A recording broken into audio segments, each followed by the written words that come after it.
best. I never miss.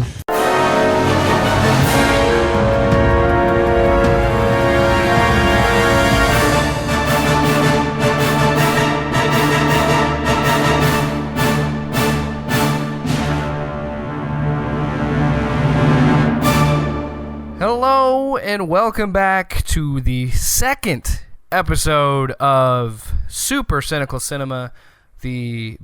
Not as valuable as the first one. What did you say? Not as valuable as the first one. No, the number twos never are. Speaking of number ones, I know that you guys, it's an audio podcast, so I will do my best to describe it. I picked this up at a pawn shop for like $4. It's a RoboCop number one. And you put it on your shelf. Wow. Well, actually, issue 21, sorry. But it's part one of a Beyond Does the the cover Wall look story cool? arc. And I read it. It's terrible. I wonder why you found it at a pawn shop. Well. It's mostly because it's RoboCop. That's really the only reason. I choose to believe Inspector really Gadget just bought it because it was is a a cool spin-off. cover and I like RoboCop. Because nothing RoboCop can be bad. No. Not even a reboot. Not even 2 or 3 or reboot. But or versus Terminator. Yeah, there's so much. So anyway, this is a bad movie podcast, but it's not your average bad movie podcast. We're sticking to one type of movie, and that is some really bad superhero movies. And if you haven't listened to episode 1, go check it out. It's Elektra. We just talk so much crap on that movie because that movie is a heaping pile of dog shit. It's so awful. It is the worst. Oh. So to continue with that theme, we thought if we're going to do Elektra, why don't we go back in time and go to the pseudo-prequel, the 2003 amazing action picture, Daredevil. I would also like to point out that because we're doing this, and obviously in the future we're going to be doing Ghost Rider, this is the most anybody will ever talk about Mark Steven Johnson, the director. Including his wife. Exactly. Damn. Oh, boy. So, Daredevil. Why did Sony think it was a good idea? Give a little background. I want to give us some background on Daredevil. This movie is a movie that I watched constantly as a kid. Because not only did I rent it a bunch, but it was also a bunch on HBO or like on TV. It was constantly in rotation. So I don't think I could do a complete full quote of the movie, but I remember shot for shot everything in this movie. I'm in the same. I know this is. God, I'm in the same boat. I've seen this movie a lot, so much so I now own 2 copies of it. Super fan. I know this is off topic, but how awesome was it going to the video store to go rent something with your parents or something? That was great. Not. I miss those they rented days. what they wanted. Oh, your parents must didn't let you pick out a movie for yourself? You didn't even get one? No. What? Okay, even if I did, it had to be by committee, and I have 2 younger sisters. Yeah. Okay. Breaking news, Sparks' childhood kind of sucked. Well, it didn't suck that much because he was watching Daredevil all the time, so. That's because I owned it. Chance. Several times. Chance, what's your experience with Daredevil? This was the first time I've seen it all the way through. What? I've seen parts of it on... What? I'm younger than both of you. Don't even. I was 9 years old when this movie came out. So you're watching this my movie eyes aren't before virgin anymore. It came out on Valentine's Day of 2003. So Or How old are you? I would have been 10 years old in October of 2003. So I wasn't even 10 years old yet. I was 5 years old then.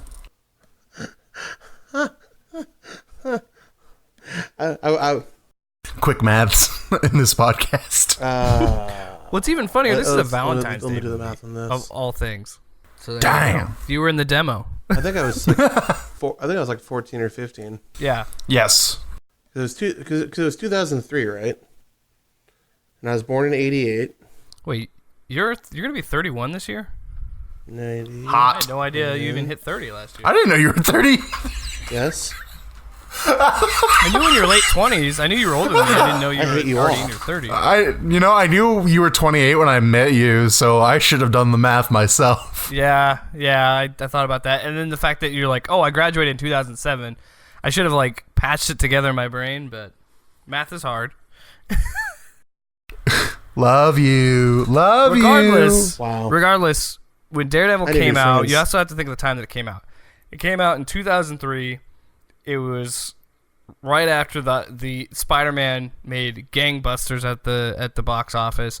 So It was 2 years after 9/11. I don't know how that relates to anything. Okay. I was thinking about the world at that point. Oh. I was just talking about the superhero movie landscape. I didn't know we were going into... George Bush is president.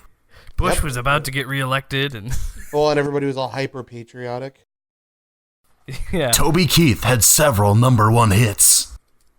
I say this stuff, and I would like to point out these things about it in its time, because this movie is absolutely a victim of its time. Like, it screams 2003 when you watch this movie. It's very early 2000s. Yes, very much so. So let's jump into the plot of 2003's Daredevil. So the movie opens just like Spider-Man. We have narration from our hero, Matt Murdock. He's talking about his life as a kid. Well, it kind of opens with him and his dad being a boxer and all that. We kind of get the backstory on them. And then shortly after, we talk about the story of how he got... Do they say out loud that it's like nuclear waste or something that blinds him? Or is it just like a barrel of something, right? Just a barrel of something. Yeah. I didn't think they went into detail with that. It was implied. There was things written on it, but they didn't talk about it. Right.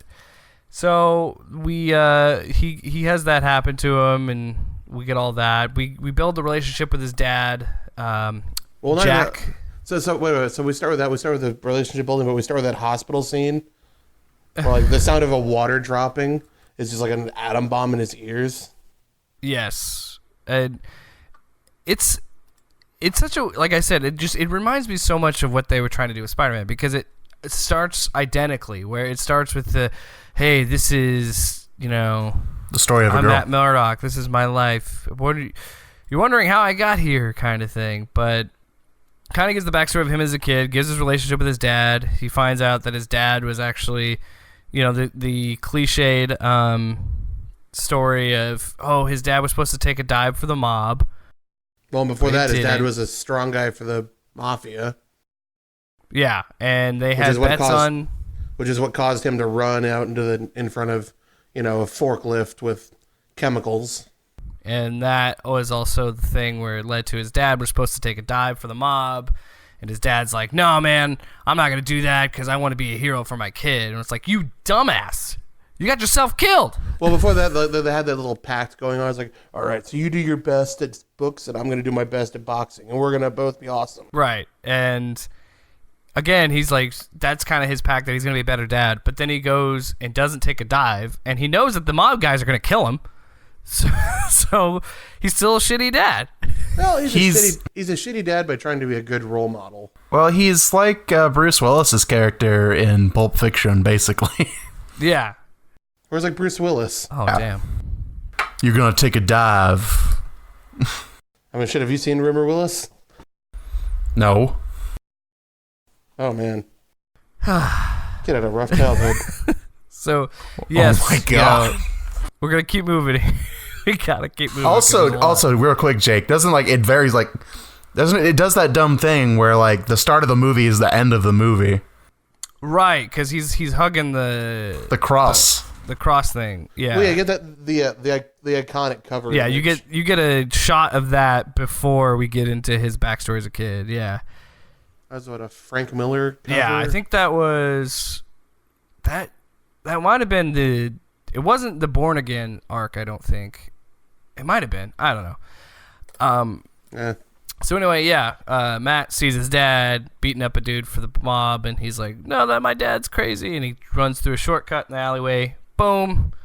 A forklift, which whoever's operating that forklift is probably going to get fired. Serious lawsuit there. It hits the barrel, blinds Matt, and then yes, we get the shot of him in the hospital where the dripping of water is super loud in his ears. So that's a way to illustrate to the audience that his senses are stronger now, and it gives him that sonar ability that Daredevil has, where he's super lightened to touch, and that can almost make him see and all that. This typical Daredevil stuff.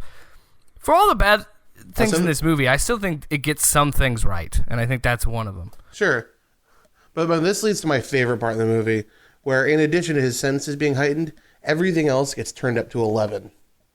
So it goes from, he's going from being a kid who's just getting beaten up by the bullies to now being a blind kid who can do backflips. For some reason, yeah.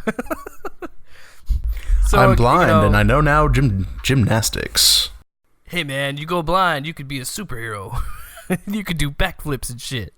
And backflips, and he's riding down like rails and shit like it was nothing. Like he'd been doing this his whole life, and now he's just blind. Another example of 2003, because grinding down a rail, that was the coolest shit in 2003, man. Skateboarding. Blind yourself with some ooze, and you can become a Ninja Turtle. Oh, it just means is I need to go blind myself. I mean, I'm in radio, so I only need my ears. You could have your live reads in Braille. You'll be fine. Sure. And when I read the weather off, I'll just, Also, we, in this montage of Matt being blind, we probably get our earliest version of a Stan Lee cameo. R.I.P. He actually helps Stan Lee from walking into the street. He stops him and says, hey, don't do that. Just pay attention. Stops him walking in traffic. Pay attention, man. Don't get hit by a car. It's New York. So, yeah, he also, at one point, he gets into a fight with bullies, and he managed to beat all of them up because for some reason... Also, one, being a bully is a really bad thing. You shouldn't be that. But to bully that's a bad career choice. Blind kid, that's a whole nother level of shittiness, man. Bullying a blind kid whose dad's dead. Yeah, whose dad just died. Yeah, exactly. That's cold-blooded. Hey, you don't know this kid's backstory. Maybe his mom beats him when he gets home. Well, yeah, you should show a little compassion to his fellow troubled youth then, who can't see. Here's what I'm thinking. Here's what I think. Chance, that's a logical explanation for an emotional reaction. The kid's taking out his frustrations on somebody else. Well, at least pick on the kid who can see you. Is all I'm saying. When would a bully ever have a fair fight, dude? Come on. I don't know. Ask Stephen King.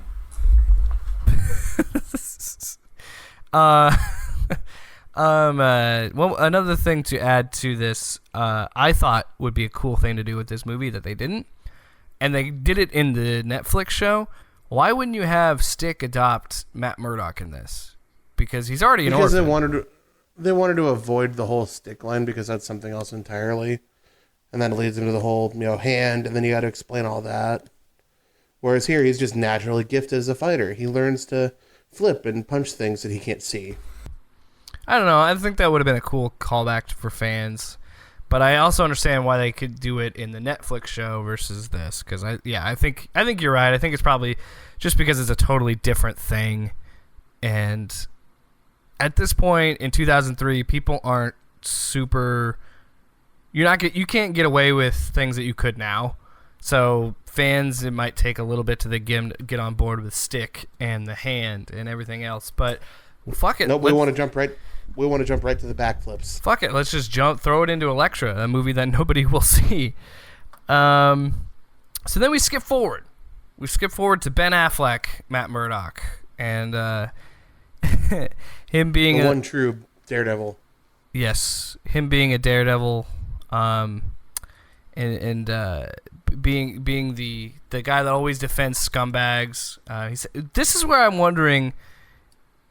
Is Daredevil 2003 technically connected to the MCU? Because he's technically hanging out with Happy Hogan.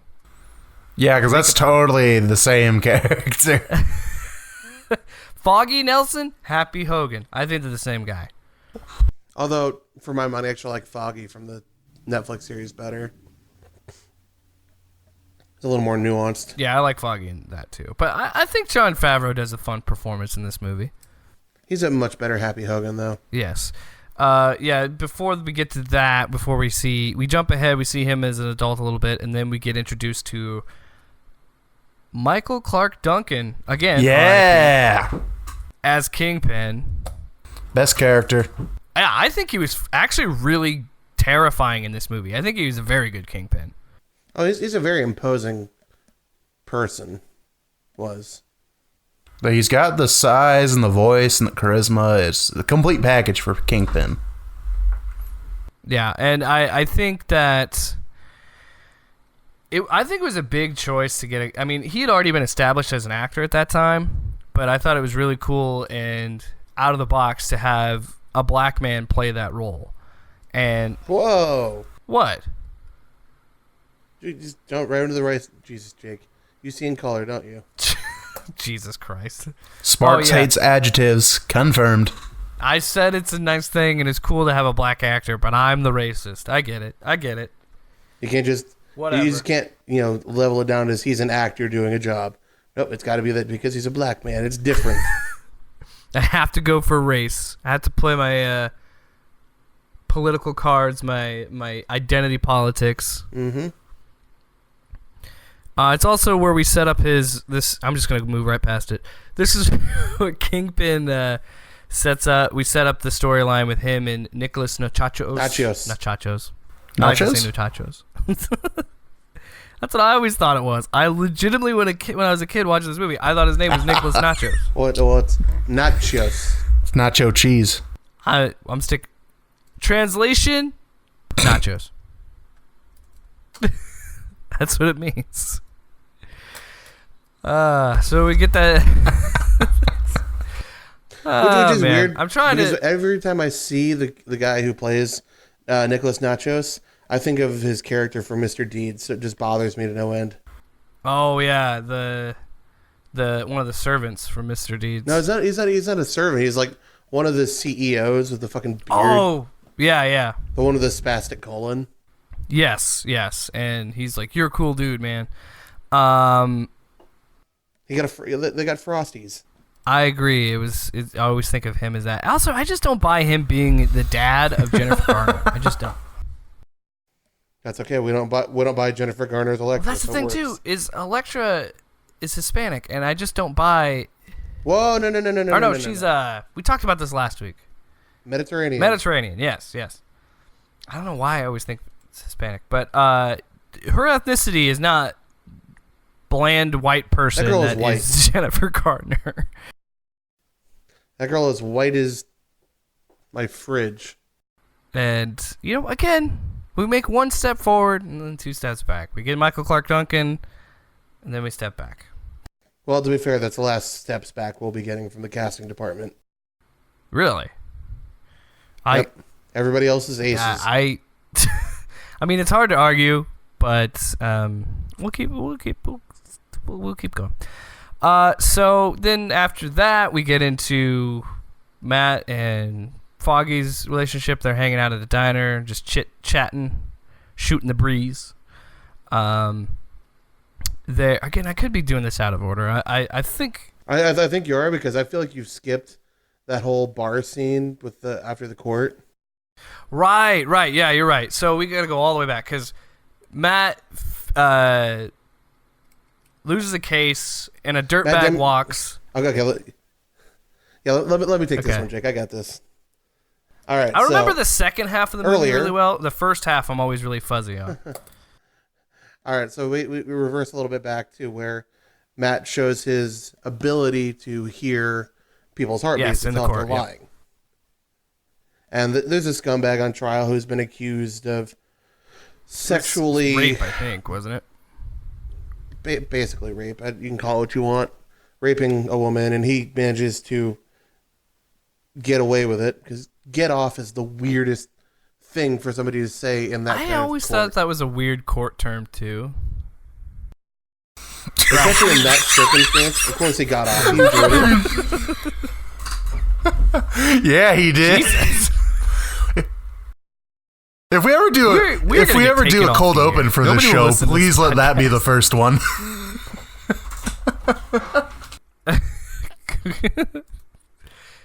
doesn't. So anyway, so the guy manages to get away with it. Yes, he gets away with it. Let's just move on. And of course, Matt's pissed about it. Of course, because he's a pissy. good guy. So he decides to go put on his suit and track the guy to this very, very 90s This bar, biker bar kind of thing. where he's hiding up in the rafters, and people can Which, obviously yeah, I'm see sorry. him. I mean, I get it. I get the aesthetic and the idea, but it reminds me so much of like Batman, the Arkham games, where like clearly there's this 6'4" man standing on this gargoyle. There's clearly this 6' man in this red leather devil suit. It's dark sitting in on there. the You can't see ceiling him. fan. Yep. Well, Matt can't. So see of him. course that leads to a whole bar shootout fight thing, and the scumbag ends up running away down into the subway. And they have their little fisticuffs, and you learn that Daredevil is a little sensitive to noise, that a little too much can set his ears off and make everything hard to concentrate. Well, and that's well and fine, but then he recovers, punches a guy down into the down onto the tracks, and one of my favorite lines here. He goes, "That light at the end of the tunnel, that's not heaven, it's the C train." Yes. Before it, runs the guy over and cuts him in half. So then we get that, and then you get to Joe Pantoliano, who's playing Which Ben is Urich. interesting, though, because this kind of sets it up in the movie that Daredevil will kill people, which he's gone in and out of that in the comics, where there's times where he does kill people, there's times that he doesn't. But yeah, this just flat out from the onset, it's like, no, he murdered this guy. Yep, no doubt about it. So anyway, so you get Ben Urich there, and he's questioning the cops, asking him, "Hey, say it's the Daredevil, blah blah blah," and he walks away. And I don't know why they put this in the movie. He lights a cigarette, flicks it, and it hits this particular spot where Daredevil must have traced out the D's for his initials onto the ground in gasoline or lighter fluid. Again, I hate to be this guy, but how can a blind man have that good of craftsmanship to strategically First off, plan that? How does he know what a Oh, he knows. How does a blind man know what a D looks like? Well, he was blind before. Or he was, I'm sorry. Yeah, he knows what D's look like. But either way, he went through all this. But either way, so he went through all this trouble to trace two interlocking D's on the ground in lighter fluid, just on the off chance somebody lit that on fire. It's going to look so cool if I can Oh, see this is it. gonna look sick. Oh my god! So then that flash forwards to Matt and Foggy hanging out at the restaurant. Matt shows off his heightened senses and he can smell Elektra, which leads to the infamous playground fight. Before that, it's also funny to point out that Happy gets agitated with Matt and says, "I'm going to fuck with my blind friend." Again, total dick move. And instead of handing him the honey, he hands him mustard. So then Matt decides to pour all this mustard in his coffee, and then Matt, being the cool dude that he is and knows that, switches it back out. Yeah, because he was trying to make a joke. point about trust and all that fun shit. So then they switches the coffees, and Foggy ends up with the one with mustard in it. Ah, ha, ha, everybody's laughing. Yep. To wit, why would Matt ask for the honey if he must have known where it was? I think Matt was trying to prove, I don't know. They're just trying to put a stupid joke in this movie. But anyway, so he quote unquote smells Elektra. And so she smells like, oh god, was it rose water and something else? Yeah, something like that. Yep. But anyway, and then it leads to the playground fight, which is fucking ridiculous. Before that, I gotta mention, it's just the little things in this movie that makes me laugh.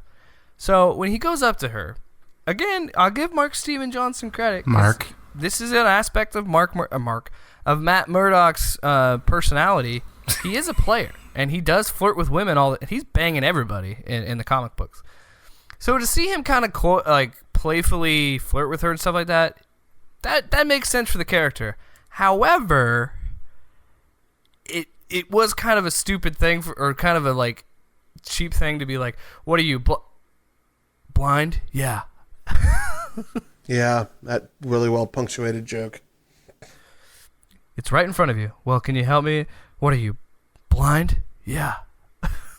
It's just the delivery of it's perfect. So then we get, yes, the sexy, flirtatious playground fight. Well, what were those children thinking, first of all? Yeah, kick that blind guy's ass. Or yeah, kick that woman's ass. Or yeah, beat the shit out of that lady. Or they're just trying to fucking play some basketball or something. And then these two people who clearly have some weird sexual tension just come over and just start playing, just fighting each other in the middle of your basketball game. Oh no, the kids are totally into it. This is awesome. I wouldn't be mad because I'd be like, yo, whose ball is it? But yeah, you're right. Hey man, beat up that woman. Hey woman, beat up this blind man. Domestic abuse is fun. Everybody loses, including the audience. The climactic scene of it was, first of all, she's not like blown away that this blind man could do this stuff. How dare she? Okay. And then second of all, oh, she sees it every day. yeah, all the time. And then the scene, the climactic part of the scene was they're running at each other on a seesaw, on a teeter-totter. That was, man. Oh yeah. Well, they're both balancing one foot on each side of it. And what is this? What is that fucking music that is playing under this scene? That weird, like, is it Evanescence? Hip hop shit. Who knows? No, not yet. But no, it was like that weird, like, techno hip hop shit that everybody put in, like, those early 2000s movies. When there was an action scene, you had to put that in there for some reason. Yep. So, anyways, by this point, they've proven pretty well that Daredevil is a pain in the ass to Kingpin. So Kingpin decides to hire, well, the best goddamn assassin there ever was. We fly to Ireland. Ireland. And that's where we meet Colin Farrell as Bullseye. I think you're a little Scott. Yeah, they always kind of run into each other for me. So we get introduced to Bullseye, and Sparks pointed this out, Chance, to jump around is the first. Nope, it's not jump around, but it's House of Pain. Yes, House of Pain. You're right. It's not jump around. It is a House of Pain song in this Irish bar, and we see Colin Farrell as Bullseye chugging a beer, not looking at a dartboard, and throwing these darts, and every single one of them is hitting the bullseye, and everybody's like, "Oh man, he just hustled us and took all this money from us." Well, let's back up because we want to really point out the aesthetics of this mastermind, this criminal mastermind. So first off, he's just kind of wearing street clothes, with a sick ass and goatee. A beanie. Yep, and a beanie, which is hiding the impression of a bullseye on his forehead. We don't know that until later. No, wait, he does do that in this scene. Yep, you're right. Yeah, he does it after the guy calls him out for hustling him. Yeah, and then he just slowly just stares at him, but he's like staring at the camera, and he like pulls it off and has this weird like creepy smile on his face, like ugh. He just makes weird noises the whole time he's Bullseye. Oh, he is an absolute gem. He's just Ew. like pulls it off, and then we see instead of again, I understand 2003, you can't really put him in the. Because, honestly, Bullseye's costume is kind of stupid. I'll admit, it is a dumb-looking costume. And you can't put him in it in 2003. But, man, that was a choice to just have a bullseye branded on his forehead. Mm-hmm. Oh, God. So and what I can only describe as pre-Heath Ledger Joker magic trick fashion. After getting called out, he takes a paperclip. And for the life of me, I don't know how, straightens it out in one fluid motion. And then manages to break it off into sections. And then, for anybody who's ever tried this, for the love of you, try straightening out a paperclip. It's a You know what's stupid is ever since I've seen this movie as a kid, every time I saw a paperclip, I tried to do it. I really did. I tried to straighten it out like Bullseye and break it into Can't pieces, do it, but Coach. I could never do it. No, I don't. I don't even get to the breaking it part. I can't straighten it. So, anyways, he breaks it off into little pieces and then manages to fling them into the guy's throat like a dart. And then as he turns away after getting the job, the moment is punctuated by House of Pain saying top of the morning to you. Can I also don't understand how he killed this guy, because it just looked like it got him in his fat under chin. Like, it didn't even look like it got him into his throat. I guess what they're trying to say is like it punctured his trachea or something. It just looked like it got into his fat jowls. Yummy. So, and as we go to that, and then, my God. So then Matt and Elektra go on their little date. And while that's going on, I don't even know how the time jumps in this movie work for the life of me. It's a little well and beyond me. While that's going on, Bullseye is traveling on a plane. To which he's sitting next to an old lady who won't shut up. It's just yammering. Just keeps talking. And so his solution, which I gotta give him credit. I love that he's just a full-blown sociopath in this movie. So his solution to shut her up is to rip open a bag of peanuts and flick the peanuts off the back of the seat in front of him, ricochet it into her throat, and choke her to death. Like, it goes and she chokes on it and dies. And then the flight attendant comes by and asks if he needs anything, and he asks for more peanuts. She falls back and her head goes on his shoulder, so it looks like she's sleeping. Yeah, and he's like, more peanuts, please.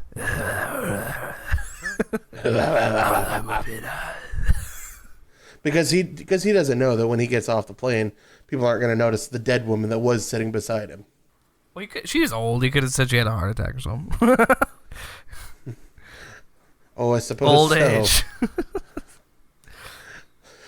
So that happens, and then at some point, Bullseye meets Kingpin. Before that, Elektra and Matt, when they're having their date, we find out that Matt sleeps in a cryo tank. Oh yeah, that's an amazing moment. Guess what happens? Elektra gets in there, and they fuck. Oh, God. Except it doesn't. That doesn't happen. She doesn't get in there. She doesn't get in the cryo tank. They do fuck, but Matt has this weird moment where he's chasing down some bad guy in Hell's Kitchen, and then the bad guy manages to get away, but he scares the living bejesus out of some kid, and he's going through this crisis where he's like, I'm not the bad guy. I'm not the bad guy, kid. I'm not the bad guy. And then he runs into Elektra, and then he sees her in the rain. He explains how his abilities work, and we get this really horrible CGI rendered version of Jennifer Garner's face, which really doesn't do her any favors. Sexist.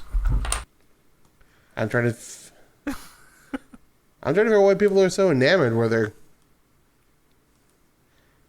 Are people really enamored with her? Maybe Capital One people. About as much as, was it Orbitz or some?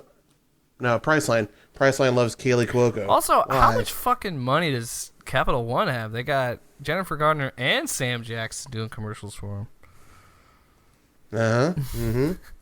Right.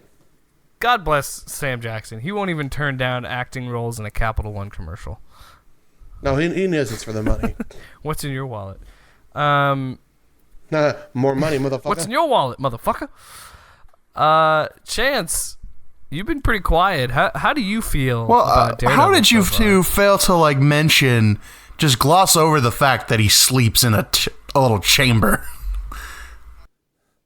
Oh, we talked about the hyperbaric chamber before you came in. Yeah, but okay. No, they don't. Blind people don't sleep in those anyway. Why?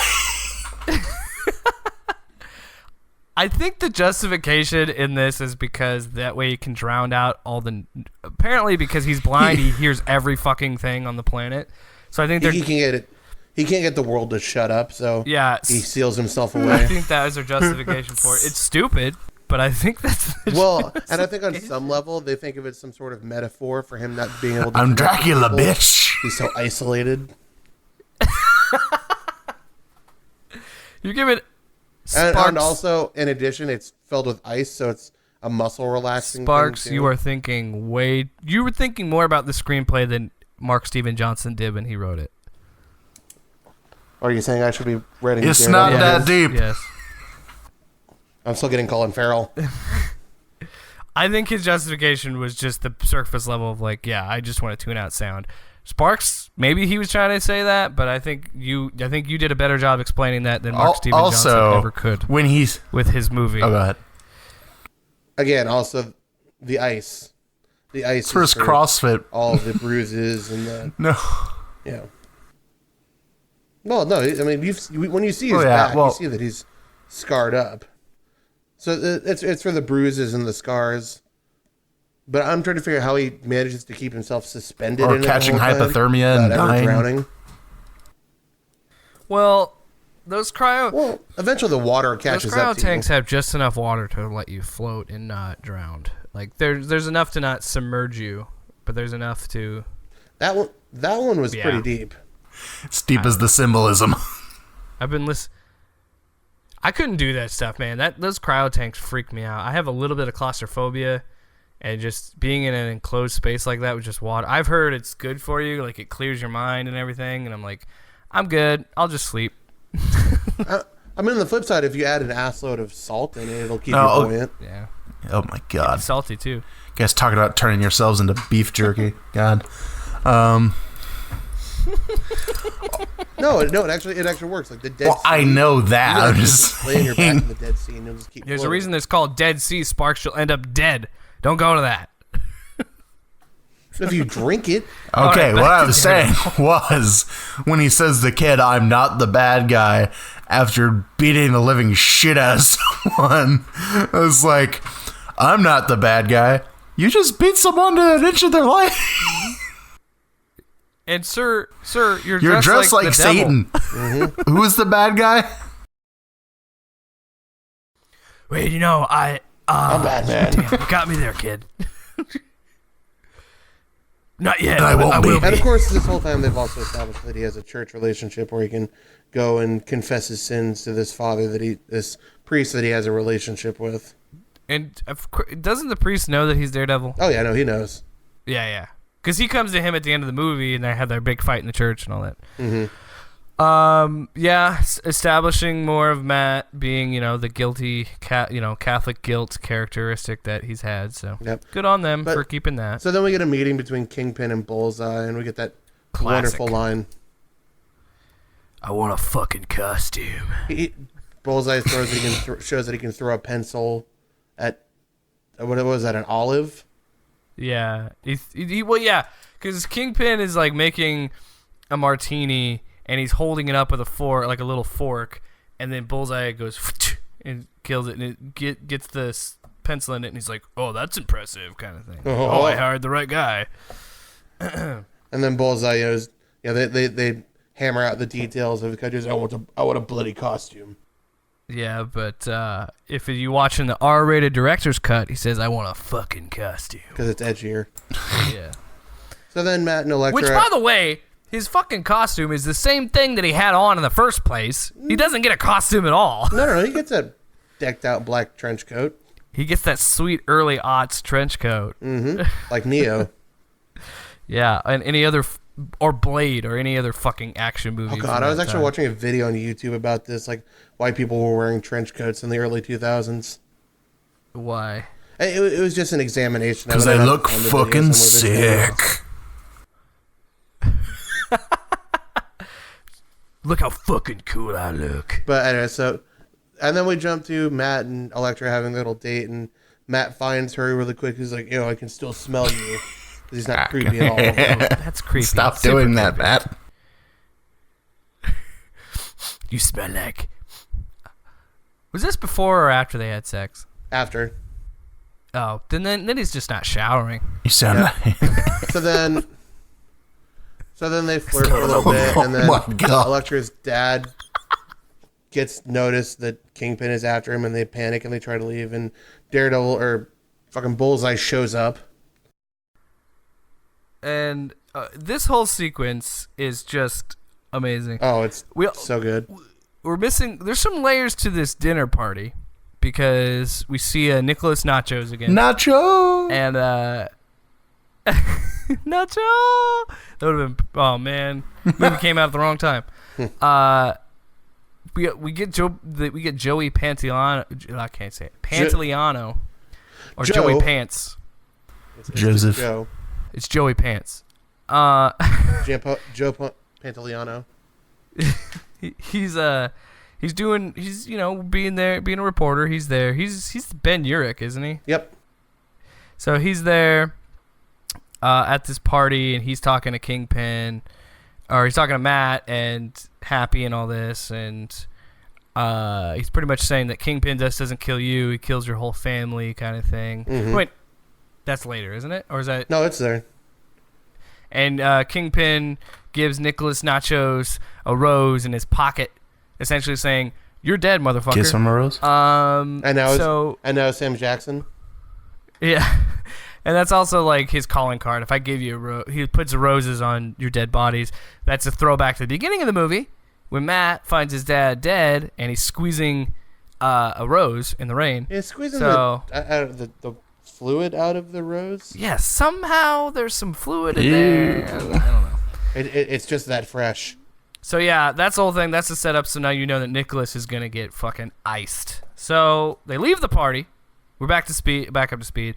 They leave the party, and well, it's not even that he leaves Matt the party. He finds out about that. So Matt skeezes out of there and is like, "I gotta go get my bat suit, my devil suit." And of course, at this time, fucking Elektra and her dad are like bailing like fast. They're like, "Oh god, we're fucked." Yeah, everybody involved in that situation, Matt, Nick, Elektra, they're all like, "We're fucked. We need to get out of here." So they're leaving, and then Bullseye shows up again on a motorcycle. Because remember, it's the 2000s, and if you want to be cool, you got to have a trench coat and a motorcycle. And a bullseye on your forehead. And he shows up and goes to attack Nicholas, but Daredevil intervenes. And then we have the single greatest line of the movie. Because he throws these throwing stars at Daredevil and he dodges them. Yeah. And then you hear Bullseye say the greatest line of the whole movie. I missed. Well, it's because I never miss. Bullseye does a bunch of was it his backflips and he dodges them? Yeah, as he's throwing them, Daredevil does some looks like cartwheels out of the way, and it misses him. And then that's I missed. I never miss. So then somehow Bullseye gets his hand on one of Daredevil's billy clubs. And he just fucking wings it. I don't know how that happened. How he got... I think I think when he flipped, it fell out or something. No, what happened was Bullseye threw it at Daredevil Daredevil threw it at Bullseye while he was on the motorcycle, hit him right in the center of his head, and knocked him off of it. Yeah. And then they kind of fight a little bit, and then Bullseye rolls over and has it and goes, and throws it, and there's a nearby explosion of a car, and because of that, it messes with Daredevil's sonar vision, and he can't grab. There's like 5 or 6 different billy clubs instead of the one. He ends up missing by like an inch, and it goes right through Nacho's chest. Which I gotta say, for PG-13 was pretty fucking gnarly. Nacho! I thought that was pretty good. That damn thing buried itself in there. It was like, yeah, that thing was deep into that dude's chest. It's not like it hit him and caused an arrhythmia. No, it went in.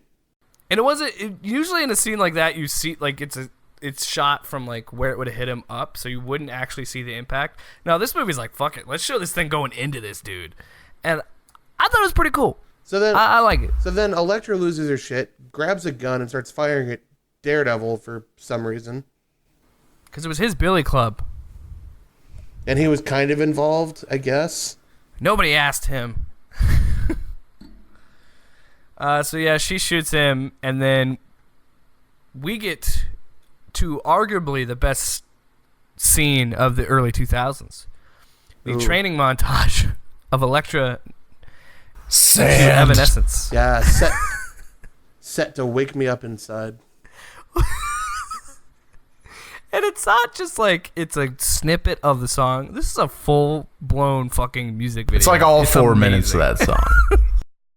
She's running around inside of a ballroom. Dude, it literally starts with her in a crouched position with the slow part of that song and her like bringing the size around, and then it just like kicks in, and then she's like, "Wake me up," and she's like, "Sha-da-da-da," cutting all these things, and I'm like, man, this is... You're really, really showing your age, movie. No. Wait. Actually, we'll get it backwards. The funeral came first. Oh, that's right. And you had another fucking Evanescence. They were all over this movie. They put them back to back. So you got the funeral where it's raining and everybody has black umbrellas. Oh, God. What's the sad one? My Immortal. You know what? I'm so proud of you, kid, because I would not remember that one. I joke, but, everybody listens to Evanescence back in the day. Come on now. So that happens, and then Matt's like, he does the I'm sorry, and then she's like, the Daredevil's gonna fucking die. Wait, what? And then I would love for that to happen in one of these movies. And then training montage. Instead of the like, no, you don't understand, he's not the bad guy, to just literally one of them be like, yeah, you should do. Wait, what? Not me, babe. I'm Daredevil. I don't know why he's Keanu Reeves. But no, that's not gonna happen yet. No, not until she dies, or not until she stabs him and then figures it out. So, anyways, so insert. Okay, so we do funeral, then training montage of her dancing around, stabbing sandbags with devils drawn on them. I forgot that. I did not remember them having the fucking. I thought they were just like X's. I totally forgot that they were literally. What's amazing is horns. Bullseye was during that whole thing, but she's so focused on Daredevil. Yeah, I think it's just that stupid thing that they did in superhero movies where it's like, no, we have to go after the hero, and I thought it was kind of silly because why wouldn't she want to kill both of them? Mm-hmm. So because they're both kind of responsible. So anyway, training montage, she cuts open a bunch of sandbags. I feel sorry for her house cleaner. What the fuck? Just walking. That's the thing we're missing. They need to cut to some ladies just walking in. Okay, Elektra, I hope you're holding up. What the hell? Where'd you get all this sand? Actually, I want the before work where she's setting up all of the pulleys and everything to run at different times because they're not dropping in succession. They're dropping randomly. Or like, or finally, that theater major paid off. Or it's just like, some guy just walks in with like 50 fucking big ass sandbags. I have no idea what you're doing with this, but here you go. And they're just like sitting there like setting it up. Yeah, the setup for that must have been ridiculous. Yeah, no, just put some over here. Put some over there. Elektra, I gotta ask, what are we doing here? Well, I'm actually training to attack a grown man in leather that's dressed like the devil. Woman, your father who's also blind. You gotta sort out his assets and everything else. Who? So yeah, you know what? I'm sorry I asked. Here you go, Elektra. Here's your fucking sandbags. I'm out of here. Way to use an inheritance. I mean, seriously. She bought a sand company just for this scene. The breached levee doesn't need it. Well, and a whole theater and a theater department. You can't see the kids in the background pulling on the strings. I mean, I'm sure we won't need this in New Orleans, but all right, here you go. Topical. This was before Katrina, so Elektra caused Katrina. I'm just gonna say it. Yep, must have. So this happens, and then we go to the rooftops. Oh man, yeah. So we have the confrontation between Elektra and Daredevil. Daredevil clearly is not fighting. He's just like, hey, no, I don't want this. Stop it. Stop doing this. Stop attacking me. I'm trying to talk to you. And she's like, nah, I ain't having it. You killed my dad.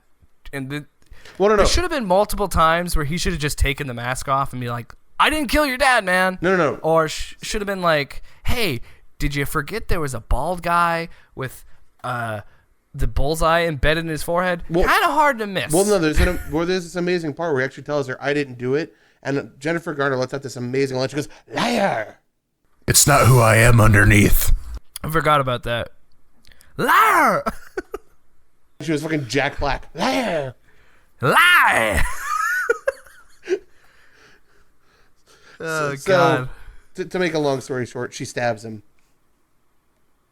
In the face. No, in the chest. She stabs him. Where there's size.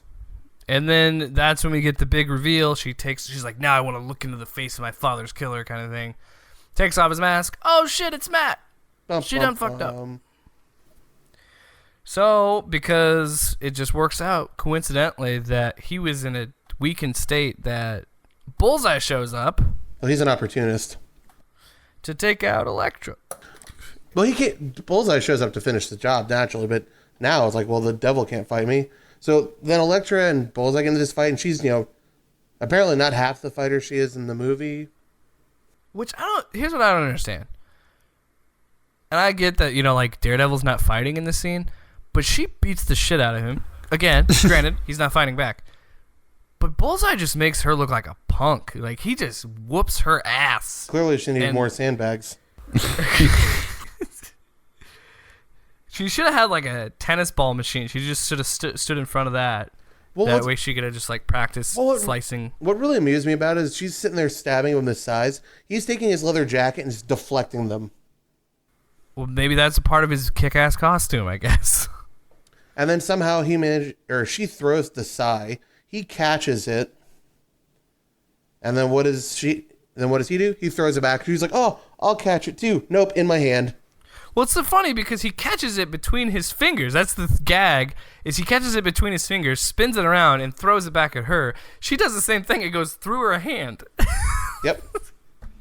Again, props to this movie for being a PG-13 movie. They didn't pull away on this. They actually showed this fucking thing sticking out of her hand. I was like, good on you, movie. Yep.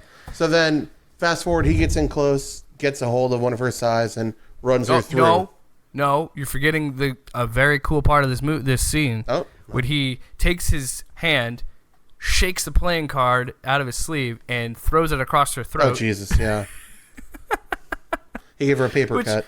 Why wouldn't have that should have been the kill. I understand the significance of what he does for the end, but like that should have been the kill shot, because that would have been funny as hell. I would have laughed so hard if he like did that and slit her throat with a paper cut. That would have been funny as hell. Yeah. But anyway, so he gets in close, runs her through with one of her own size, a la the classic comic book image of him doing that. Directly from the Frank Miller story. Yep. And then she dies, and she's dying next to Daredevil, and this whole time he's like, I'll find you. Oh man, I should have got up. What a bitch. I'll never forget watching it. Every time I watch it, it's like, so you're taking a nap, or like, I get that you got stabbed, but your girlfriend is gonna get murdered, and you're just gonna kind of lay there. So then we fast forward to flash forward to him limping along into the church. That's another thing too. Like when this movie like kicks it into high gear after that dinner party, it goes like straight into the third act. Like it's straight into this shit. Oh yeah, no, it's right into it. So I mean, yes, we have the funeral and then the Evanescence music video, but then after that, it's just like boom, boom, boom, boom. Well, I think even then they knew they were running a little long.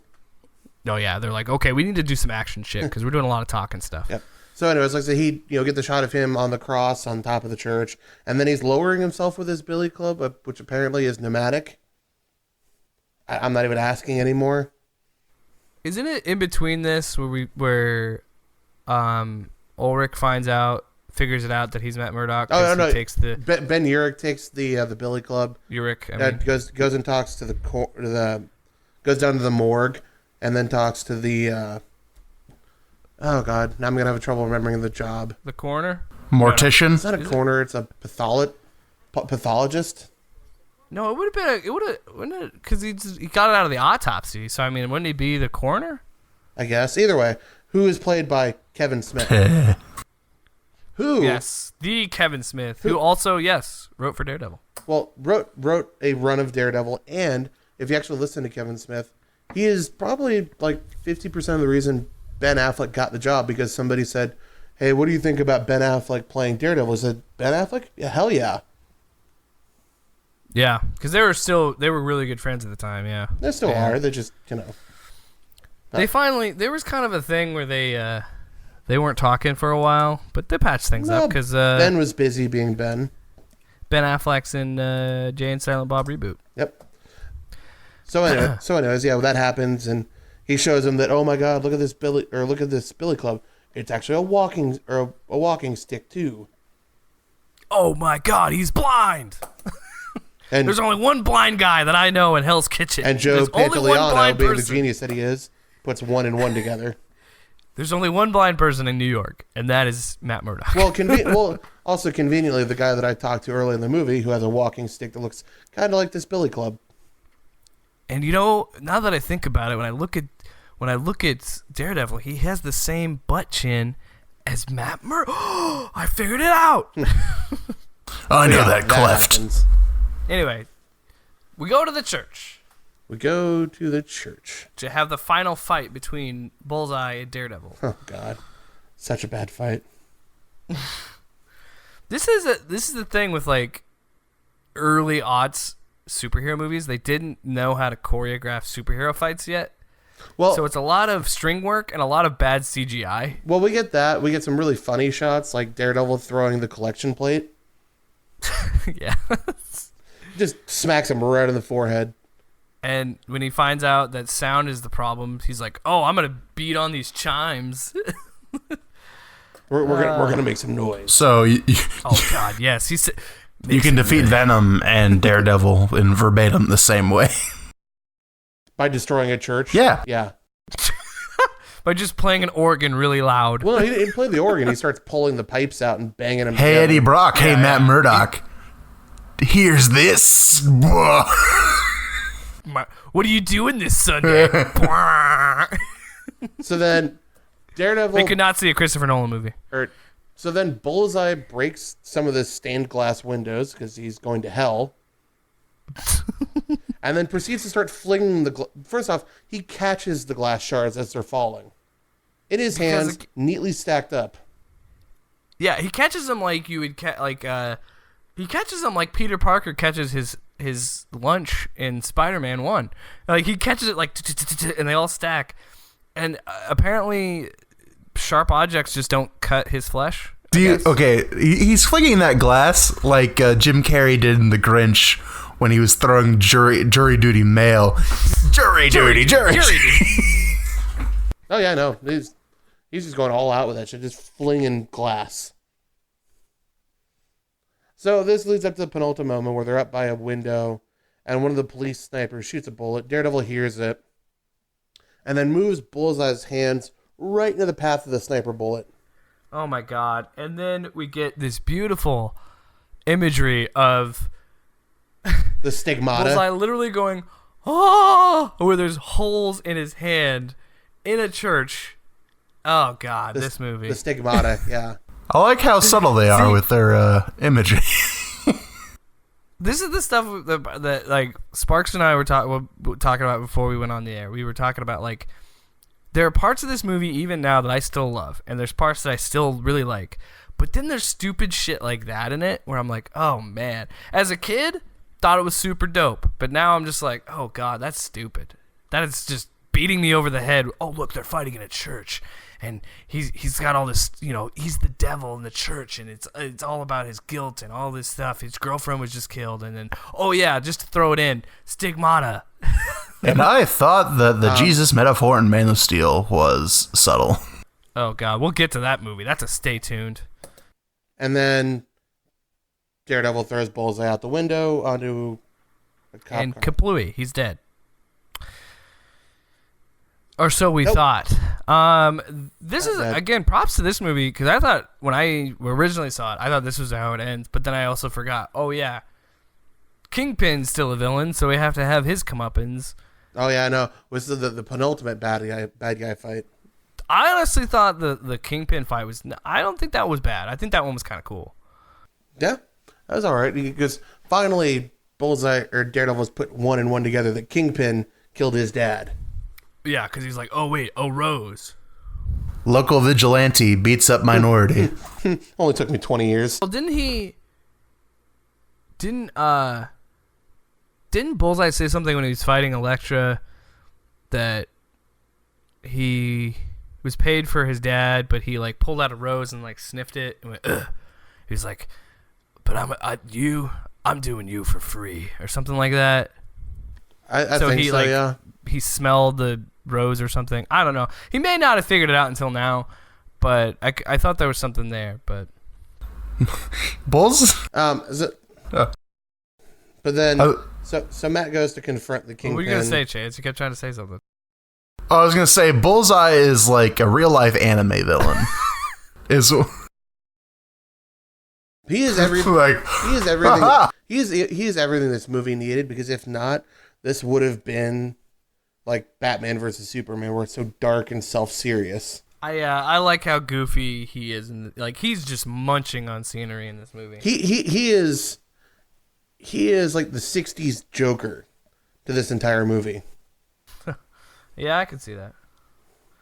He's like Jim Carrey's Riddler. Yes. Oh, just do whatever. I can't wait for that movie. I love Batman Forever, baby. I love Batman and Robin. Oh God, those movies are Joel Schumacher, man. Wow, kill the whole franchise. How to kill a franchise in 2 movies. So anyway, Matt versus Kingpin. First off, Kingpin just starts whooping his ass. I mean, he's winging him into the ceiling and the floor and all around. Yeah, and I gotta, again, this I think adds to Michael Clark Duncan's performance, because he is very believable that he could just manhandle this guy. And the physicality. And you also have to think that Daredevil had been stabbed by Elektra, had that big fight with Bullseye, and now he's gonna go fight with Kingpin. Kingpin's all rested up, baby. He's ready. He's waiting. What's more is he goes in without the mask too. Mm-hmm. He gives 0 fucks. Oh yeah, he's like, no. He has his mask on. He takes it off in the middle of the. Kingpin takes it off in the middle of the fight. But for some reason, for the life of me, I don't know why. I guess he just was having trouble focusing. He bursts. He sets off the sprinkler system in the room, which like floods the goddamn room. I'm pretty sure. Yeah, Matt did that to make so he could see. For some reason, I guess he was having problems focusing. So he sets off the sprinkler system, which again just floods the room. I mean, it turns into like a fucking water park fight. And the scene that always gets me is when he's fighting him, and then he like slides between Kingpin's legs and kicks him in the fucking knees. Ooh, that hurt. Oh, that's smart fighting right there. And a big guy like that, his knees are gonna buckle like that, and damn. And they did. And then he fucking just lays him out. He's like at that. Then Daredevil bests him, and then that's when he takes his mask off, and he's like, the blind lawyer from Hell's Kitchen, kind of thing. And he's like, I'll get you. I'll talk about you in prison, and I'll get you. And he's like, yeah, go and tell people in prison that you got beat up by a blind man. Yep, that's right. I was like, you know what?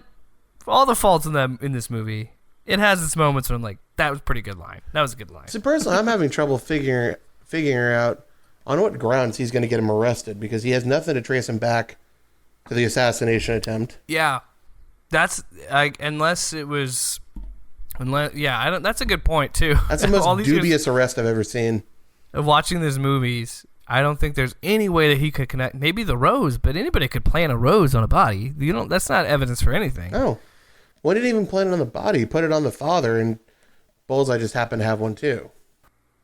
I think the cops are coming for Daredevil because of the Bullseye fight. Daredevil's beating up a local community leader. He's a menace. Well, obviously. And they arrest the black man?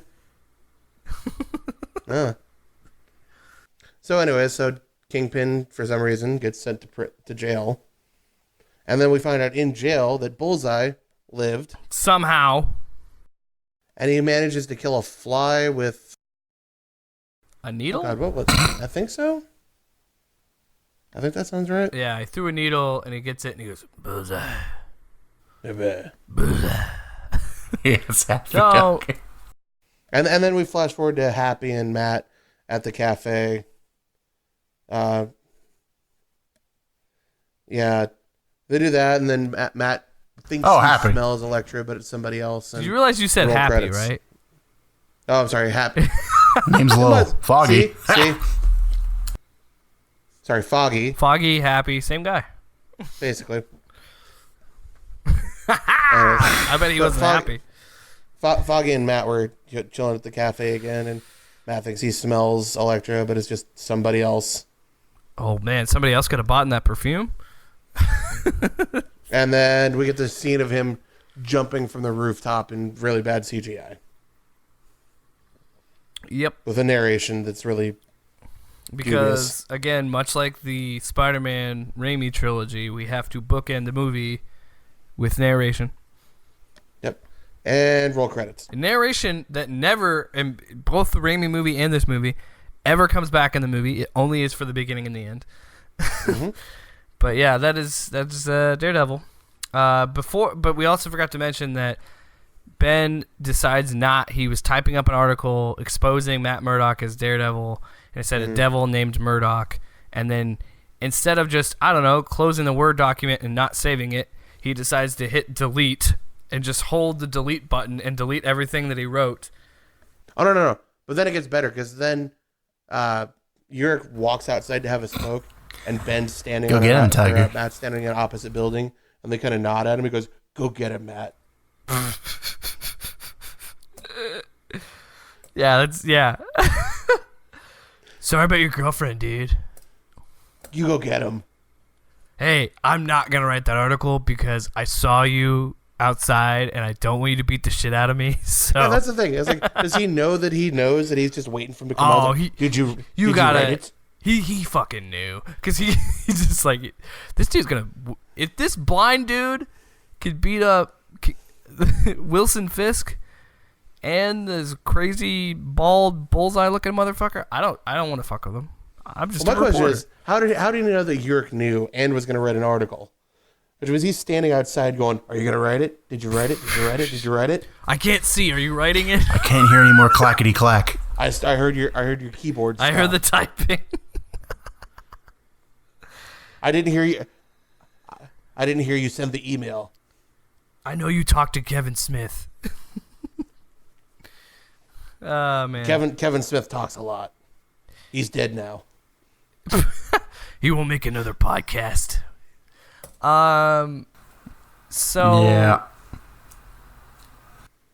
Was a scale of 1 to 10, right? Is how we rate these. Yep. No. Before we do that, we've got to play two games. We got to play the Rotten Tomatoes game. So, I have the Rotten Tomatoes pulled up. I will read. Here's how I'm going to do it a little differently. I think we should do for every week, so you got to get an idea of what the percentage should be. I'm going to read you the critic consensus, and then you gentlemen will guess the percentage. Don't pull up the internet. Don't cheat. Not doing it. All right. So, Daredevil, critic consensus, according to Rotten Tomatoes. While Ben Affleck fits the role and the story is sporadically interesting, Daredevil is ultimately a dull, brooding origin story that fails to bring anything new to the genre. All right. Chance? Okay, first off, they say genre like they've made multiple movies. Yeah, this is when the genre first started. Chance, I will start with you this time. I'm going to go with 42%. Ooh, that's incredibly close. Yeah, I'm going to 38. Oh, Chance wins. It's 44%. Yes! Just for fun, first for the shits and gigs. I'm going to read a few quick little blurbs of the Rotten critics. This is from Alexander Walker from the London Evening Standard. From start to finish, the film is death-ridden and employs over-amplified sound to pump up its many pornographic images. What is he, a Christian? Wow. Christian critic? Keith Phipps, I believe, of the AV Club, says, "There's good stuff in the margins, but on the heels of such successful comic book adaptations as X-Men and Spider-Man, Johnson's film makes Daredevil look like the second-rate hero he never really was." Okay, to be fair, if you add Blade, that's all the hero movies we had at that time. And the final one I'm going to read here from Steve Persall of the Tampa Bay Times. "The ghostly sonar effects showing how Matt, quote, sees through sound are interesting, and Farrell's Mad Dog performance is fun, but overall, Daredevil is nothing to marvel about." You lose points. You lose points for that, sir. Okay, so the budget of this. Well, let's do the box office first, right? Sparks, you go first. What do you think the box office numbers were for Daredevil on February 14th, Valentine's Day, 2003? Well, because that's not open. Are we talking opening weekend or worldwide domestic? Just overall box office. Okay, so it opened on Valentine's Day, but that's a moot point. I'm just saying, probably you just got to be competing with romantic comedies, I'm sure, or something stupid like that. Worldwide domestic, I want to say like 96 mil. Wow, you were way off. I'm going to guess 320 million. You were way off, too. 179.2 million. Overall? Yeah. Yeah, worldwide domestic. This is also in a time before the cinematic universe and all that stuff. So now it looks small, then it was big. Also, in the fact that this was made on a $78 million budget. So it made its money. It made money. But yeah, it doesn't surprise me because I never saw it in the theater, but you definitely had guys like me going to the theater to see it because, it's the beginning of that craze, and we didn't really have things like Rotten Tomatoes or things like that to be like, no, this movie's shit, don't go see it, kind of thing. All right, so now it's time to give our ratings. Again, this is apparently we're allowing zeros because I gave Elektra a 0 last week. From 0 to 10, only halves, so it has to be like 1.5 or 2 or 2.5. Can't do the 2.3 stupid stuff. Chance. This isn't IGN. I said half. It's not IGN. I will go first. I will give this movie, I'll give it a 6. 6 out of 10. I think it really is it does not age well. I think it's very dated in its dialogue, its action, its CGI, but I think there are moments that I do enjoy. I think Colin Farrell, like Sparks said, Colin Farrell saved this movie for me because he makes this movie interesting. Just him devouring scenery in this movie. So I give it a 6 out of 10. Chance, what do you give Daredevil 2003? I'm going to say a 4 out of 10. 4? Yeah. I don't know. Just the second act, just the pure amount of talking that happens just kind of gets on my nerves. I don't know, like, Colin Farrell saves it, obviously. It's just kind of like one man cannot save an entire motion picture. Okay, first off, you talk about the amount of talking. This isn't The Dark Knight, because, oh my god, that is a movie rife with talking, especially in the second half. Yeah, but this dialogue's good. Quentin Tarantino does good dialogue. I think The Dark Knight is compelling throughout. Like, I've actually had times where I'll quit watching The Dark Knight because I got bored. You save it for when we do the Nolan trilogy. I like it. I just get bored. Well, good luck, because we're doing all 3, baby. Oh, God. Strap in. 9 hours. Woo! Ugh. So, Ugh. Chance, 4 out of 10. I give it a 6 out of 10. Sparks, what are you doing? Where are you getting it? I'll give it a 6. Oh, okay. This is most definitely a guilty pleasure for me. I mean, I like I said, I was in the demo when this movie was released. It's stylish but dark. The CGI does not hold up with a goddamn. Most of the cast is pretty well chosen. They make do with what they've got. Michael Clark Duncan is just an amazing choice. I think the weak point really is Jennifer Garner. I just basic white girl for Elektra. Yeah. I think I would agree too. I think my rankings also.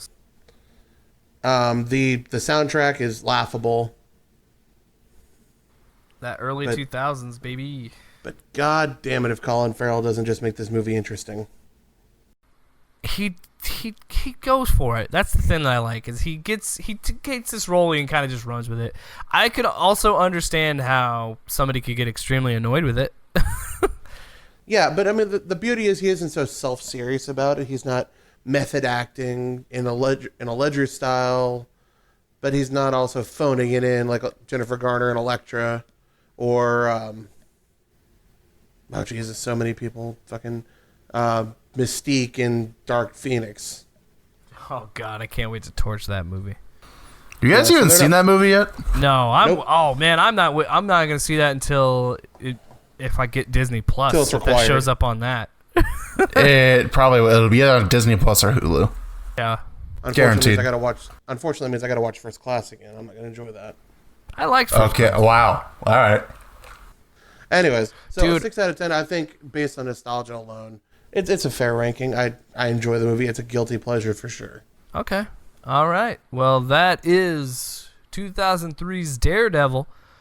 Next week, we're going to break it up a little bit because originally we had planned to do Ghost Rider and Ghost Rider Spirit of Vengeance next, the next two movies. But we're getting a little Marvel heavy, so we're going to split it up and we're going to do 2017's Frankenstein of a movie, Justice League. Ugh. Yeah. Have you seen it, Sparks? Because I know you hate the DCEU. Have you seen Justice League? I watched it out of sheer curiosity, and all I can say is, my man. Woo! That Jason Momoa, what a hottie. That movie is interesting. I can't wait to talk about that because there's so many layers to it, and There's so much behind the scenes on the production, too. well, and There are so many layers as if you built yourself a shit sandwich and used different people's shit. Justice Well, I mean, League is like not- onions. It stinks? No. it's a movie that and we'll get into it next week, but it's a movie that they probably shouldn't have made, just because of the tragedy behind it and the fact that The tragedy was its release. Jesus Christ.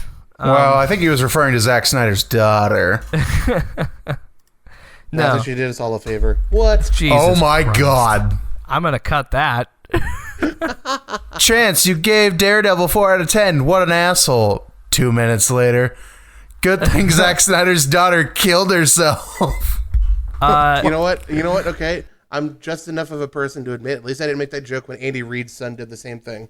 Damn. that was with bad. that, I think it's time to end this week's episode. I ended on a high note. Thank you so much for listening, and I completely understand if you do not come back next week. We should probably just cut that. To Super Cynical Cinema. Join us next week as we talk about 2017 Zack Snyder / Joss Whedon directed Justice League. Stay super. Good night, everybody. Oh, dear Jesus.